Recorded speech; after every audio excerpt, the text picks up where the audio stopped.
ورنہ تو بادشاہت وجود میں آ جاتی ہے۔ جو دوسرا اصول ہے وہ ہے مساوات۔ اسلام انسانوں کے درمیان مساوات کا علمبردار ہے۔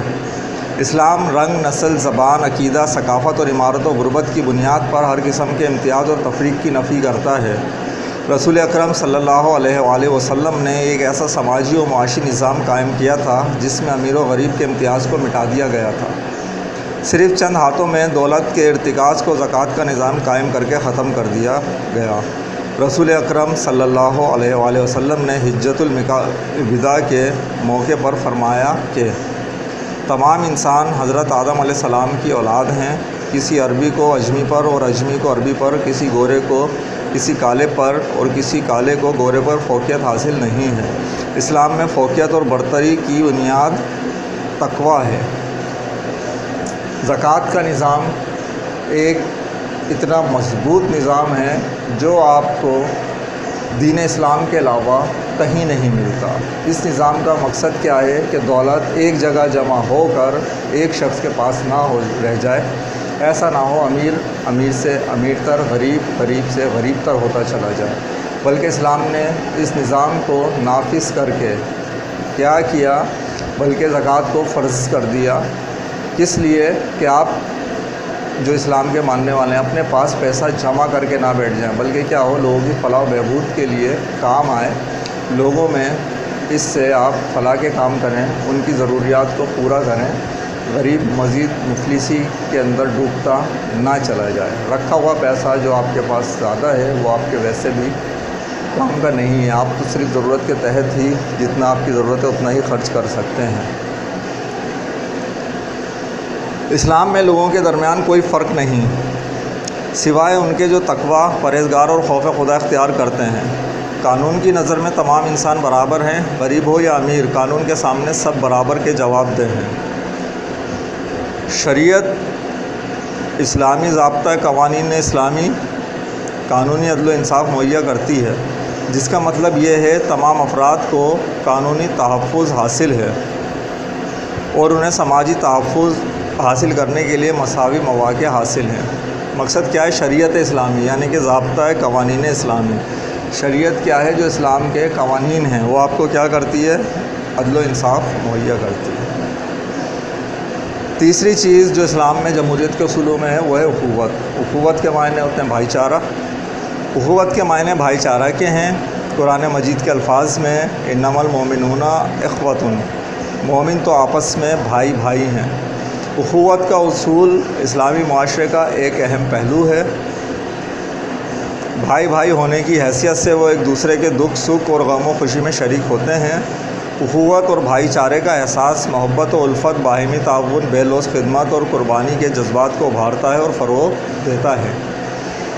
اس طرح معاشرہ تمام لوگوں کے لیے پرامن اور آسائش بن جاتا ہے۔ اخوت و بھائی چارے کا عظیم مظاہرہ مسلمانوں کی مکہ سے مدینہ ہجرت کے موقع پر نظر آیا تھا۔ اہل مدینہ یعنی کہ انصار نے نہ صرف ان مہاجروں کو خوش آمدید کہا بلکہ اپنی تجارت اور جائیداد میں حصہ دار بنا لیا۔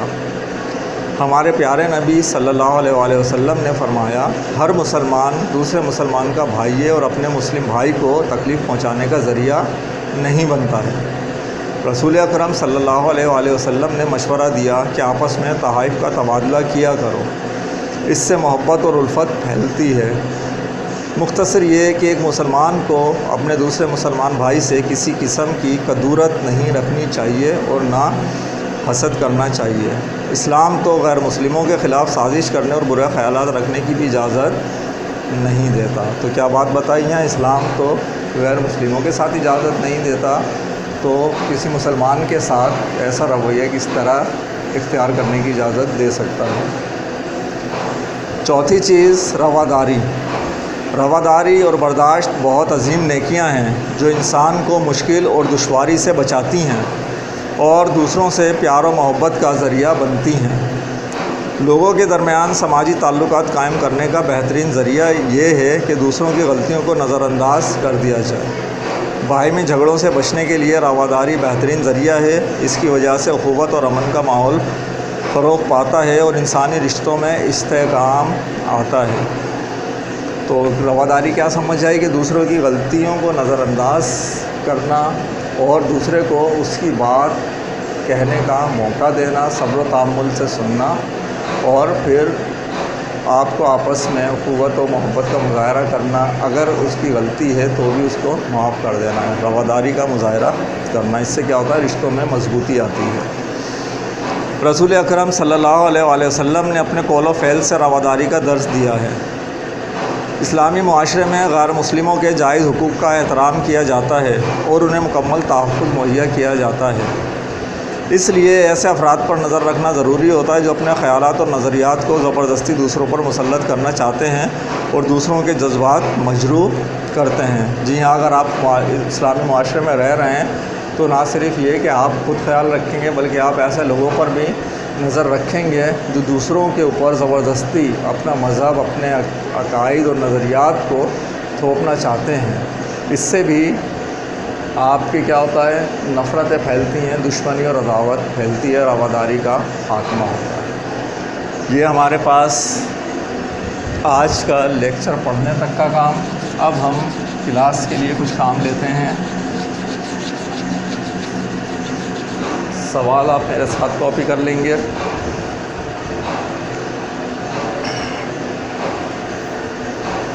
سوال کیا ہے؟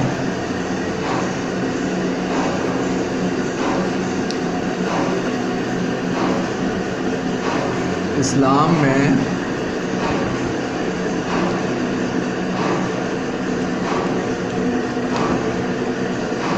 جمہوریت کے اصول بیان کیجیے۔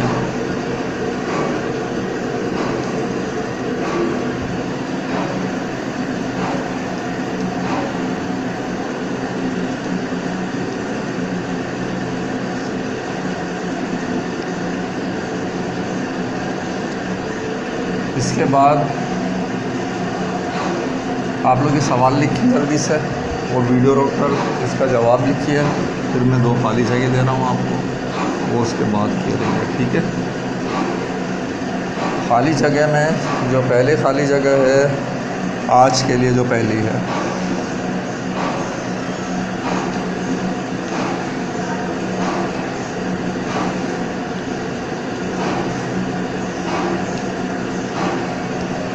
چیزوں کو ان کے درست مقام پر رکھنا،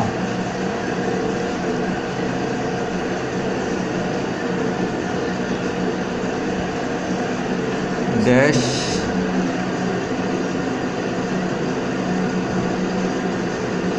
کہلاتا ہے۔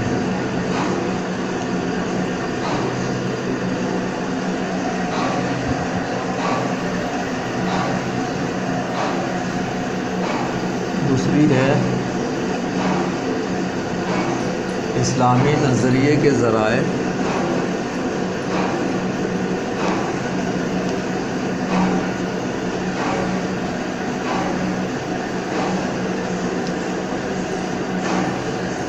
ڈیش اور ڈیش ہیں۔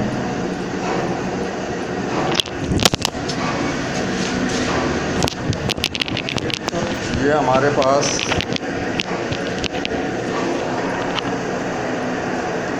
آج کا کام تھا جو ہم نے پورا کیا۔ انشاءاللہ اگلے لیکچر میں، چوتھے لیکچر کے اندر ہم آپ سے ملاقات کرتے ہیں۔ اللہ حافظ۔